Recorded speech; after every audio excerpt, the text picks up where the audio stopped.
नमस्कार, मेरा नाम है आशीष तिवारी और आप देख रहे हैं खबर उत्तराखंड।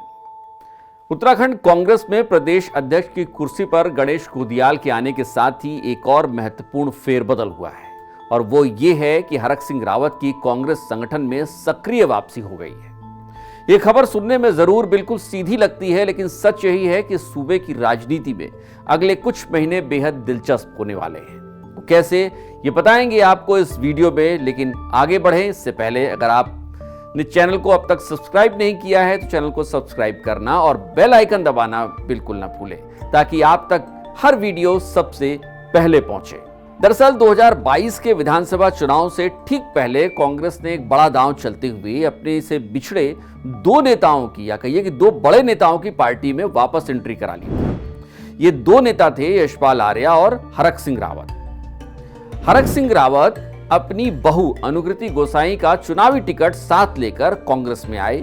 बहू 8000 वोटों के बड़े अंतर से चुनाव हार गई और फिर से बीजेपी में चली गई, लेकिन हरक सिंह रावत कांग्रेस में ही रह गए। हरक सिंह रावत को उनके चाहने वाले गढ़वाल का शेर भी कहते हैं।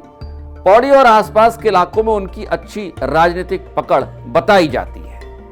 कांग्रेस आलाकमान ने 22 से 25 यानी 2022 से 2025 तक हरक सिंह रावत को भले ही कोई अधिक तवज्जो न दी हो, लेकिन अब हरक सिंह रावत को चुनाव प्रबंधन समिति की जिम्मेदारी देकर उनकी संगठन में सक्रिय वापसी करा दी गई है। कांग्रेस आलाकमान के इस कदम से कुछ बातें बिल्कुल साफ हो रही हैं। वो ये है कि 2027 के चुनाव तक हरक सिंह रावत कांग्रेस में ही रहेंगे। इसके साथ ही हरीश रावत की हरक सिंह रावत को लेकर नाराजगी कुछ कम हो गई है। ये इतनी कम हो चुकी है कि हरक सिंह रावत को उत्तराखंड में कांग्रेस संगठन में सक्रिय रोल दिया जा सके।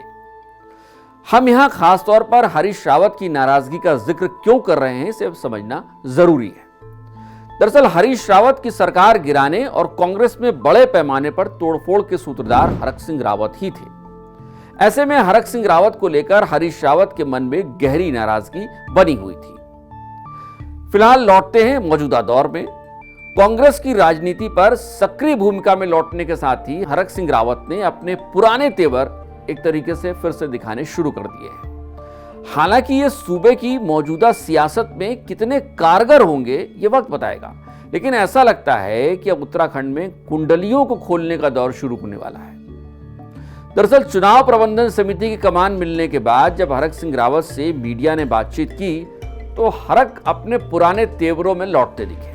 हरक सिंह रावत ने साफ कर दिया कि बीजेपी के कई नेताओं की कुंडली उनके पास है। अब कैसी कुंडलियां, ये तो हरक सिंह रावत को ही पता होगा, लेकिन सवाल यही है कि क्या इन कुंडलियों से उत्तराखंड में कांग्रेस के राहु केतु का उपचार हो पाएगा या फिर नहीं हो पाएगा। क्योंकि मौजूदा वक्त में कांग्रेस अपने सबसे बुरे दौर में कह सकते हैं वहां से गुजर रही है। उसकी सीटें कम हैं और उम्मीदें भी कम हैं। बड़े नेताओं की मौजूदगी तो है, लेकिन कार्यकर्ता कम है। संगठन मजबूत दिख नहीं रहा है। ग्रामीण इलाकों में भी बीजेपी अपनी पहुंच बना रही है। शहरों में पहले से ही बीजेपी का दबदबा था। खास तौर पर गढ़वाल रीजन में कांग्रेस के लिए सीटें निकालना टेढ़ी खीर साबित होता दिख रहा है। यही वजह है कि गढ़वाल रीजन के दो नेताओं को एक साथ एक्टिव किया गया है। एक है प्रदेश अध्यक्ष गणेश कुदियाल तो दूसरे हरक सिंह रावत।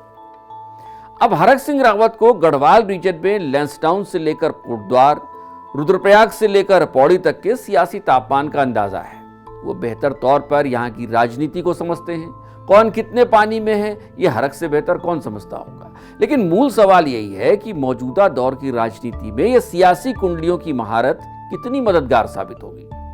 जब चुनाव छवि केंद्रित और लहर पर सवार होकर लड़ा जाता है तो फिर हरक सिंह रावत का कुंडली बांचना कितना काम आएगा, वो भी कांग्रेस के। अब एक और बात समझिए, वो ये है कि कांग्रेस में गुटबाजी से कोई इनकार नहीं कर सकता है। कांग्रेस की गुटबाजियों ने कई बार जीती हुई बाजियों को भी हार में तब्दील किया है। अतीत में इसके कई उदाहरण रहे हैं। फिर भी मौजूदा दौर में भी इस बात से इनकार नहीं किया जा सकता है कि कांग्रेस गुटों में बटी तो है।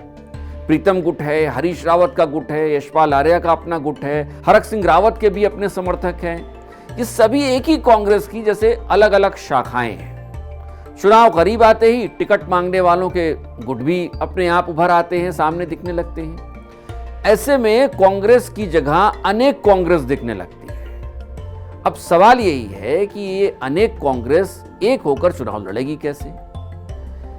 इस वीडियो में कांग्रेस को जो लोग समर्थक होंगे कांग्रेस के, इस वीडियो को देख रहे होंगे, उन्हें यह लग सकता है कि ये वीडियो सिर्फ कांग्रेस की आलोचना के लिए बनाया गया है। ऐसा नहीं है। ऐसे कांग्रेस समर्थकों से मेरा एक सवाल है, क्या इस वीडियो में कही गई बातें गलत हैं? आप समर्थक हैं, अगर आपको लगता है कि गलत है तो आप हमें करेक्ट कर सकते हैं। आप कमेंट बॉक्स में अपनी बात रख सकते हैं। हम कोशिश करेंगे कि जब इस वीडियो पर, जब इस मसले पर हम अगला वीडियो बना रहे होंगे तो आपके कमेंट्स को उसमें शामिल करें और आपकी बात को भी उसमें रखा जाए। लेकिन सवाल यही है कि गुटों में बटी कांग्रेस क्या वाकई में 2027 के लिए तैयार है? क्या हरक सिंह रावत का कुंडलियां बांचने का काम कांग्रेस को सत्ता के शीर्ष तक ले जा सकता है? मूल सवाल यही है। चलते चलते आपसे गुजारिश एक बार फिर से, अगर अब तक आपने चैनल को सब्सक्राइब नहीं किया है तो चैनल को सब्सक्राइब करना और बेल आइकन दबाना बिल्कुल मत भूलिएगा। नमस्कार।